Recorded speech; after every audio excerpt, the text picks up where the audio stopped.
आप सभी को नमस्कार। स्वागत है आपका आज के सत्र पे। आज हम लोग करने वाले हैं अक्टूबर माह में इंडिया के जितने भी महत्वपूर्ण आपके करंट अफेयर के इवेंट हुए हैं उसको हम लोग 30 एमसीक्यूज में कवर करने वाले हैं। ये आपके आगामी कोई भी परीक्षा हो, सीजीपीएससी कर रहे हो या आप अगर व्यापम कर रहे हो, दोनों के लिए महत्वपूर्ण रहेगा। साथ में अगर आप चैनल पे नए होंगे तो चैनल को सब्सक्राइब कर लीजिएगा। इससे पहले हमने छत्तीसगढ़ का करंट अफेयर डाला हुआ है अक्टूबर माह का, तो अगर आपने उसे नहीं देखा तो उसे भी जरूर देखिएगा और वीडियो को लास्ट तक देखिएगा। अगर आपने अक्टूबर का करंट अफेयर कंटिन्यू किया हुआ है तो ये सारे करंट अफेयर आपसे आराम से बन जाने चाहिए। हम लोग शुरू करते हैं हमारे पहले करंट अफेयर के क्वेश्चन से, जो आपका बोल रहा है क्या, भारत के नए अटॉर्नी जनरल किन्हें नियुक्त किया गया है। ऑप्शन देखते हैं, श्री जगदीप धनखड़, आर वेंकटमणि, अनिल चौहान या राजीव कुमार। बताइए सही आंसर। इसका जो सही आंसर है आपका हो जाएगा आपका ऑप्शन नंबर बी के साथ, चलिए आर वेंकटमणि। ये हमारे नए अटॉर्नी जनरल नियुक्त हुए। अच्छा, बाकी नाम भी थोड़े से सुने सुने लग रहे हैं ना। ये वैसे इनका देख लीजिए, आर वेंकटमणि जो है ना आपका 1 अक्टूबर से ये कार्यभार संभाले थे। जगदीप धनखड़ नाम सुना हुआ लग रहा है, तो ये है हमारे, याद हो आपको, 14th क्रमांक के उपराष्ट्रपति। चलिए ये तो हो गया। अनिल चौहान ये भी आपके न्यूज़ में थे एक आध महीना पहले। कौन है ये? तो ये हमारे सीडीएस बने हैं, चीफ ऑफ डिफेंस स्टाफ। इससे पहले हमारे बिपिन रावत साहब थे, उसके बाद ये बने हैं अनिल चौहान। तो ये सारे लोग हैं जो इंपॉर्टेंट पर्सनैलिटी है, इनको ध्यान रखिएगा। वर्ल्ड हॉकी द्वारा किस खिलाड़ी को प्लेयर ऑफ द ईयर चुना गया है? मनदीप सिंह, हरमनप्रीत सिंह, वरुण कुमार या सुनील छेत्री? तो सुनील छेत्री तो हो नहीं सकते, वर्ल्ड हॉकी बोला हुआ है। तो इसका सही आंसर क्या है आपका? ऑप्शन नंबर बी के साथ चलिए, हरमनप्रीत सिंह। इनको दूसरी बार ये मिला है। अगला क्वेश्चन, निम्न में से कौन से क्षेत्र में नोबेल प्राइज नहीं दिया जाता? साहित्य, शांति, गणित या चिकित्सा? तो साहित्य मिलता है, साहित्य मिलता है, चिकित्सा में भी मिलता है, आपका इकोनॉमिक्स में भी मिलता है, गणित में नहीं मिलता। तो गणित इसका सही आंसर हो जाएगा, गणित में नहीं मिलता। टोटल अगर आप पूछेंगे कितने क्षेत्र में दिया जाता है, तो टोटल है आपका 6 क्षेत्र जिसमें दिया जाता है, जिसमें चिकित्सा। चलिए शुरू से देख लेते हैं हम लोग। सबसे शुरुआत में करेंगे किसका? भौतिकी यानी कि फिजिक्स। फिजिक्स वाला जरूर देखिएगा, बहुत इंटरेस्टिंग टॉपिक है फिजिक्स वाले जिसको दिया हुआ है ना। और अगर आपको नोबेल प्राइज का अलग से एक सेपरेट वीडियो चाहिए तो कमेंट बॉक्स पे कमेंट कर दीजिएगा, मैं कोशिश करूंगा अलग से एक सेपरेट वीडियो आप लोगों के लिए उसको बना दूं। रसायन यानी कि केमिस्ट्री, ट्रिक के साथ करेंगे हम लोग, ताकि आपको वो ज़्यादा लंबे समय के लिए याद रहे। तीसरा तीसरा जो क्षेत्र है वो आपका चिकित्सा, जो यहाँ पे दिया हुआ है। उसके बाद चौथा क्षेत्र है आपका शांति, शांति रहा आपका यहाँ पे। उसके बाद आता है आपका साहित्य, साहित्य रहा है यहाँ पे। और लास्ट जो रह जाता है 6वें नंबर का, वो आपका इकोनॉमिक्स।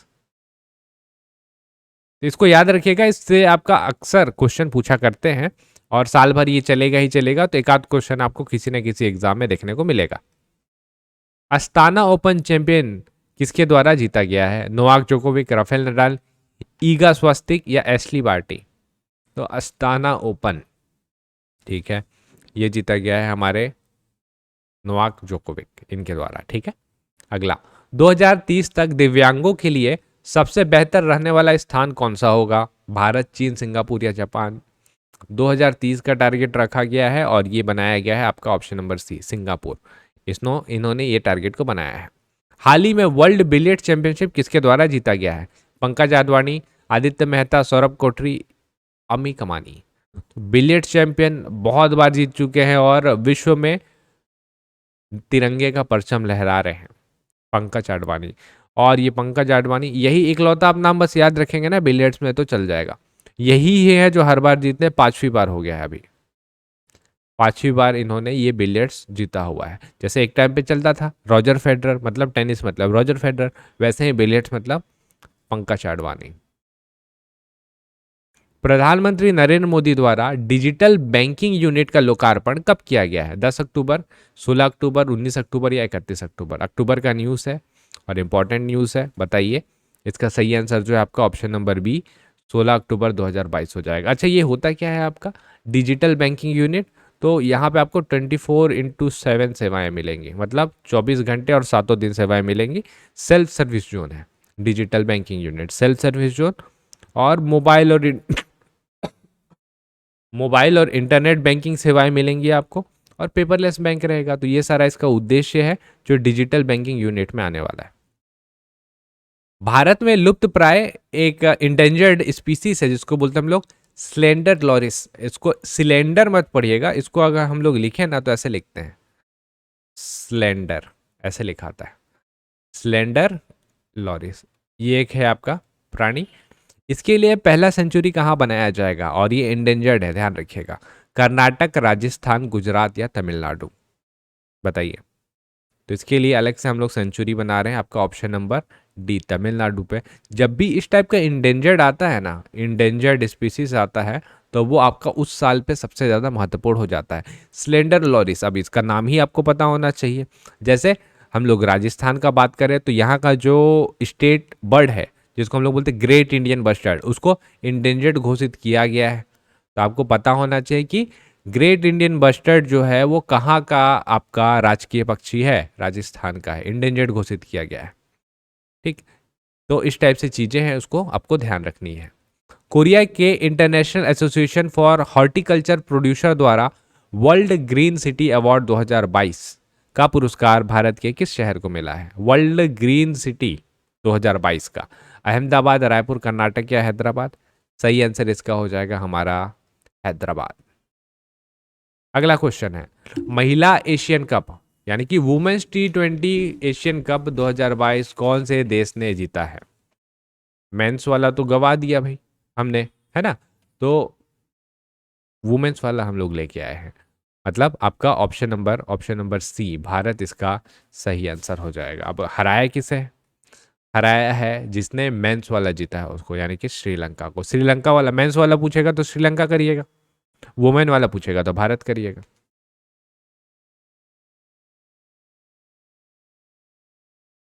सैंतीसवें राष्ट्रीय खेल कहाँ आयोजित किया जाएगा? उत्तराखंड, चेन्नई, गुजरात या गोवा? बताइए। सही आंसर है इसका ऑप्शन नंबर डी, गोवा। थोड़ा सा ध्यान रखिएगा, अगर आप अभी भी गुजरात में हैं तो ये गलत हो जाएगा। 36वां पूछता आपसे, जो कि हो चुका है, तो वो होता आपका गुजरात में। 37वां हुआ नहीं है, 2023 में होगा, और होगा कहाँ पे? गोवा में। तो ये अंतर है दोनों में। अंतर्राष्ट्रीय मुद्रा कोष, जिसको हम लोग IMF के नाम से जानते हैं, 2022-23 में भारत की GDP कितने प्रतिशत पूर्वानुमान, मतलब घोषणा की गई है कि कितने प्रतिशत से अपना जो है GDP ग्रो करेगा? ऑप्शन आपके सामने है 6.1, 6.8, 5.1 और 7.1। तो प्रोजेक्टाइल दोबारा किया गया, 6.8% की दर से ग्रो करेगा। और नए आंकड़े भी जारी किए गए थे जो ये बोलता था कि पूरे विश्व में इकलौता भारत ही है जो 5% से ज़्यादा की रफ्तार से ग्रो कर रहा है। तो यहाँ के इन्वेस्टर्स के लिए और अच्छा है ये, जिन्होंने भारत में पैसा लगाया हुआ है। BCCI के नए अध्यक्ष कौन है? Sourav Ganguly, Karim Benzema, Roger Binny या इनमें से कोई नहीं? तो इसका सही आंसर है आपका option number C, Roger Binny. अच्छा, इससे पहले कौन थे? दादा सौरव गांगुली ये थे, इससे पहले पूर्व। AFC एशियाई कप 2023 की मेजबानी कौन सा देश करेगा? चीन, कतर, इंडोनेशिया या ऑस्ट्रेलिया? ये फुटबॉल चैंपियनशिप है, इसकी मेजबानी जो है आपका ऑप्शन नंबर बी, कतर करने वाला है। ब्रिटेन के नए प्रधानमंत्री, ये तो आप लोग बना लेंगे आराम से, है ना, डायरेक्ट आंसर ही करते हैं। Option number B, Rishi Sunak Britain के नए प्रधानमंत्री है, भारतीय मूल के पहले प्रधानमंत्री। और कुछ इन्फॉर्मेशन है क्या? जी हाँ, और कुछ इन्फॉर्मेशन भी है। जैसे आपको दिनेश मिल रहे हैं, दिनेश गुणवर्धन, ये है हमारे बगल के श्रीलंका श्रीलंका के क्या है? प्रेसिडेंट, भारतीय मूल के, इस वजह से जरूरी है। अब देखिए ऋषि सुनक तो बन गए, लेकिन इसकी वजह से जो बाकी अगल बगल या बाकी पूरे विश्व में जो भारतीय मूल के प्रेसिडेंट या प्राइम मिनिस्टर है ना, वहां से क्वेश्चन आने के चांसेस बढ़ जाते हैं। तो एक है ये एंटोनियो कोस्टा, इनको ध्यान रखिएगा। पराग अग्रवाल तो जानते हैं, ट्विटर के CEO, जिनको अभी एलन मस्क ने फायर कर दिया है और कंपनसेशन भी पे करेंगे पराग अग्रवाल को। एंटोनियो कोस्टा ये है पुर्तगाल के, और ये भी है भारतीय मूल के और भारतीय मूल के। ठीक, तो ये है, आपको ध्यान रखना। आगे चलते हैं। अच्छा, एक और चीज़ है यहाँ पे, इससे पूर्व कौन थी? ऋषि सुनक से पहले कौन थी?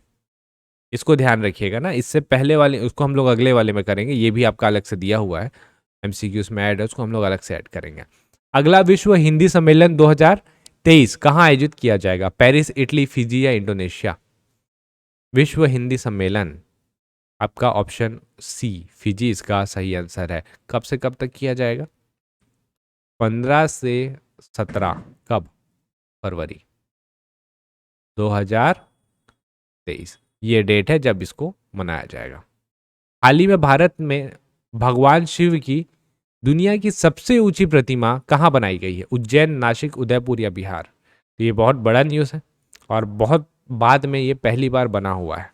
जैसे ऑप्शन नंबर सी इसका उदयपुर राजस्थान सही आंसर हो जाएगा। 10 साल लग गए हैं इसको बनने में, 10 साल का समय। और भगवान शिव की प्रतिमा बनाई गई है कितना फीट पूछ सकता है अभी, क्योंकि नया है तो 369 फीट का बनाया गया है। ठीक है, और लोकार्पण कब हुआ? तो लोकार्पण इसका 6 नवंबर, अभी हुआ नहीं है, 6 नवंबर को इसका लोकार्पण होना है।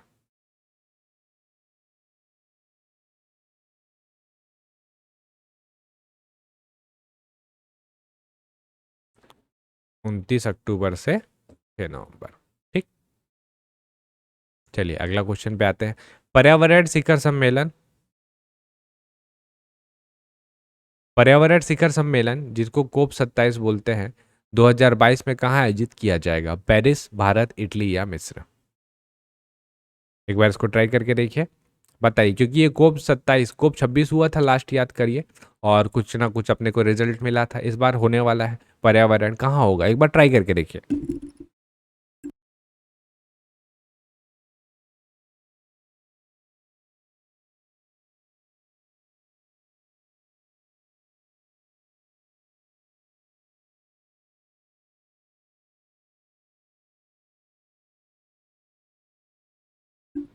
चलिए इसका आपने आंसर कर लिया होगा। इस बार इसको हम लोग बना रहे हैं कहाँ पे? मिस्र में, यानी कि इजिप्ट में। 7 से 18, 7 से 18 नवंबर होने वाला है। अच्छा इसको ध्यान रखिएगा ना, ये वाला जो है आपका भगवान शिव की जो प्रतिमा बनाई गई है 29 अक्टूबर को उसका लोकार्पण हो गया है, और ये बीच में आपका बड़ा भव्य कार्यक्रम चल रहा है, तो इसके बीच में कार्यक्रम चलेगा। अक्टूबर को लोकार्पण हो चुका है इसका। अगला, भारत में स्वच्छ सर्वेक्षण पुरस्कार 2022 में किस शहर ने प्रथम पुरस्कार हासिल किया है? सूरत, नई मुंबई, इंदौर या अंबिकापुर? तो यही चार हैं जिसको फर्स्ट सेकंड थर्ड फोर्थ मिला हुआ है। आपको बताना है पहले आंसर बता देता हूं मैं आपको। इंदौर, हर बार की तरह इस बार भी इंदौर पहले नंबर पे है। तो पहले नंबर पे अगर इंदौर है तो दूसरे नंबर पे है आपका सूरत, तीसरे नंबर पे नवी मुंबई, और बड़ी बात है अंबिकापुर चौथे नंबर पे आया हुआ है। ठीक है, अगर हम लोग छोटे शहर की बात करेंगे तो अंबिकापुर पहले नंबर पे। हम लोग 1 लाख 2 लाख से ज़्यादा आबादी वाले की बात कर रहे हैं और उसमें अंबिकापुर आपका चौथे नंबर पे आ रहा है। अंबिकापुर का अभी भी आप देखेंगे सिस्टम अच्छा है आपको। डंप यार्ड जो है ना, छोटे छोटे होते हैं, वो नहीं मिलेंगे यहाँ पे। यहाँ घर से ही कचरा कलेक्ट किया जाता है। ग्लोबल हंगर इंडेक्स 2022 में भारत का स्थान, और ये आपका मोस्ट इंपॉर्टेंट क्वेश्चन हो जाएगा। 101, 107, 201 और 207, बताइए सही आंसर। हम लोग का इस बार स्थान है ग्लोबल हंगर इंडेक्स में कितना? 107। पिछले साल कितना था? पिछले साल हम लोग थे 101 में। और इम्पॉर्टेंट क्यों हो गया? हम लोग फिसले हैं, ये तो ठीक है, लेकिन इस बार पहली बार ऐसा हुआ है कि सरकार ने, केंद्र सरकार ने खुला बोला हुआ है कि आपने जो आंकड़ा जारी किया हुआ है वो कहीं भी हम लोग के जो जितने भी योजना, जितनी भी स्कीम है, जितनी भी चीज़ें चल रही है उसके साथ मैच नहीं करता है। हम लोग हर बार बेहतर परफॉर्म कर रहे हैं लेकिन हम लोग का रैंक गिर रहा है। तो ये समझ से परे है, और आलोचना भी की थी, भारत सरकार ने इसकी आलोचना की थी, इस वजह से ज़रूरी हो जाएगा। आपको दिखेगा भी ये कि देखिए हम लोग के पास पीडीएफ सिस्टम है, पीडीएस सिस्टम है, साथ में हम लोग के पास बाकी बहुत सारे सिस्टम है जिससे हम लोग खाने की पूर्ति बहुत आराम से करते हैं। तो आंकड़ा सैंपल के लेके एक बार सवाल उठाया गया है, इसको देखिएगा जरूर। सीबीआई द्वारा ट्रक नेटवर्क को समाप्त करने हेतु कौन से ऑपरेशन की शुरुआत की गई? ऑपरेशन निजात, ऑपरेशन गंगा, ऑपरेशन गरुड़ या ऑपरेशन विजय? तो हम लोग शुरू किए हैं ऑपरेशन गरुड़। गंगा याद है आपको? ऑपरेशन गंगा किससे रिलेटेड है? बताइए, ऑपरेशन गंगा किससे रिलेटेड है? यूक्रेन में जो लोग फंसे हुए थे ना, जब यूक्रेन वॉर आपका शुरू हुआ था, तो वहां पे जो भारतीय लोग फंसे हुए थे तो उनको लाना था, तो उसके लिए हमने जो ऑपरेशन चलाया उसका नाम था ऑपरेशन गंगा। इटली के पहली महिला प्रधानमंत्री बनी है? जॉर्जिया मेलोनी, चियोमोरा कास्टो, कैटलीन नोवाक और लिस्टस। बताइए। ये है हमारी पहली, जॉर्जिया मेलोनी। इनको याद रखिएगा, इटली की। ठीक। अब कुछ और चीजें हैं जिसको अपने को ध्यान रखना है, जैसे शियोबारा, ये भी है पहले, लेकिन आपने होंडुरास नाम का एक जगह नहीं सुना होगा तो इसको रहने देते हैं। कैटलीन नोवाक, ये जो है हंगरी, हंगरी जगह आपने सुना ही होगा, यूरोप में है। तो हंगरी की पहली महिला प्रेसिडेंट है कैटलीन नोवाक, इसको ध्यान रखिएगा। और लिस्टस, ये थी ऋषि सुनक से पहले पीएम ब्रिटेन की। तो इन्होंने सबसे कम कार्यकाल देखा है, तो इस वजह से जरूरी हो जाता है।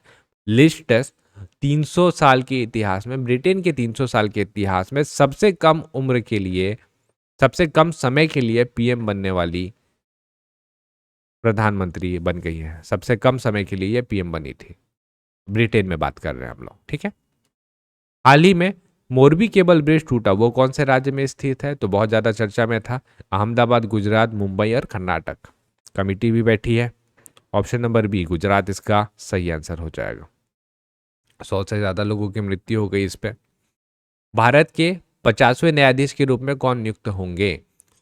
उदय उमेश ललित, धनंजय यशवंत चंद्रचूड़, रामचंद्र मेमन, अरविंद बोबड़े। तो उदय उमेश ललित हो चुका है। अब जो बनने वाले हैं 50वें क्रम के, इंपॉर्टेंट हो जाएगा धनंजय यशवंत चंद्रचूड़। और एक चीज और ध्यान रखिएगा, ये क्रम क्रम से क्वेश्चन व्यापम पूछा करता है, आपको पता होना ही चाहिए। कब शपथ लेंगे? तो शपथ लेंगे ये 9 नवंबर को।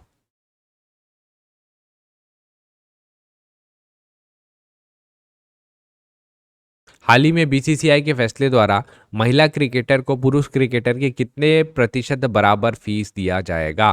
50, 75, 80 या 100%? तो ये एक बहुत बड़ा न्यूज़ था और बहुत बड़ा फैसला था, जिसका पूरा विश्व में हौसला अफजाई और तारीफ भी हुआ है। 100%। जितना पुरुष क्रिकेटर को फीस मिलेगा उतना ही महिला क्रिकेटर को भी फीस मिलेगा। 2022 FIFA under 17 women world cup की मेजबानी कौन से देश द्वारा किया गया? जर्मनी, भारत, स्पेन या कोलंबिया? तो देख लीजिए क्या लिखा है, फीफा अंडर 17 लिखा हुआ है ना। तो ये है आपका इसका सही answer, option number B Bharat होगा इसका सही आंसर। 16 टीम आई थी 11 अक्टूबर से 30 अक्टूबर।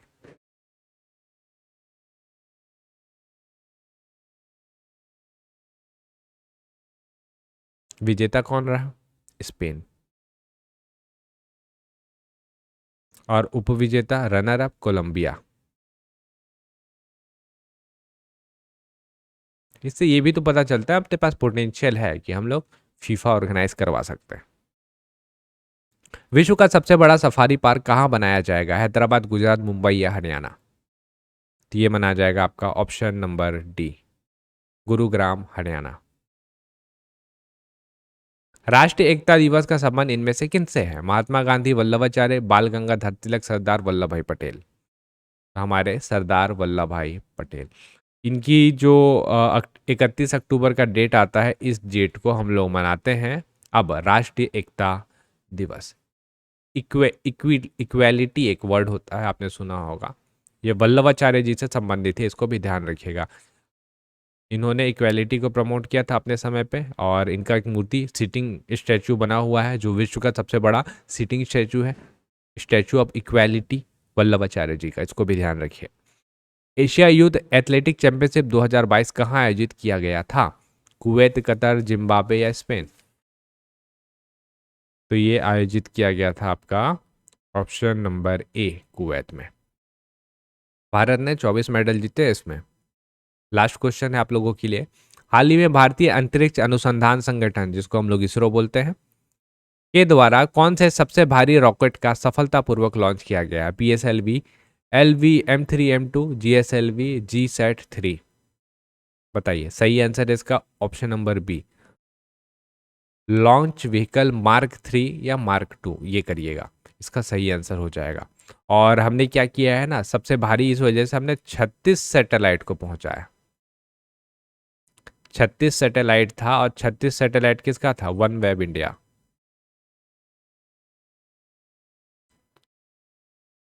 एयरटेल इसमें अपना शेयर लगा के रखा हुआ है। ये इंटरनेट से संबंधित एक कंपनी है। इसने अपने 36 सैटेलाइट को लॉन्च करवाया है भारत के LVM-3 M2 की मदद से। पहले ये प्रोजेक्ट रशिया के पास था, लेकिन रशिया के ये यूक्रेन वॉर के बाद से ये प्रोजेक्ट भारत के हाथ में आया। और हमने ये भी दिखाया कि हमारे पास कैपेसिटी, हम लोग ज़्यादा के साथ साथ भारी सैटेलाइट भी लॉन्च कर सकते हैं। ठीक है, इससे पहले इसका नाम ध्यान रखिएगा, इससे पहले इसका नाम था GSLV-MK3। इसको ध्यान रखिएगा क्योंकि ये इंपॉर्टेंट हो जाता है, आपका साइंस एंड टेक से संबंधित है। तो यहाँ पे हम लोग करते हैं ये 30 क्वेश्चन को समाप्त। यहाँ पे आपके 30 में से कितने बने हमें कमेंट करके ज़रूर बताइएगा। और यहाँ पे अक्टूबर का आपका करंट अफेयर मैंने अपने साइड से करा दिया। अब आप और इसके बाद किस प्रकार की और वीडियो देखना पसंद करते हैं, नीचे कमेंट बॉक्स में कमेंट करिएगा। कमेंट बॉक्स आपका और मेरा है, हम लोग वहाँ पे डिस्कस करेंगे कि आप किस प्रकार की वीडियो देखना पसंद करेंगे, और हम लोग उसी टॉपिक में कोशिश करेंगे कि वीडियो आपके समक्ष लेके आएँ। हम लोग मिलेंगे अगले वीडियो पे, तब तक के लिए आप हमारे साथ बने रहिए, और आप सभी का बहुत बहुत धन्यवाद।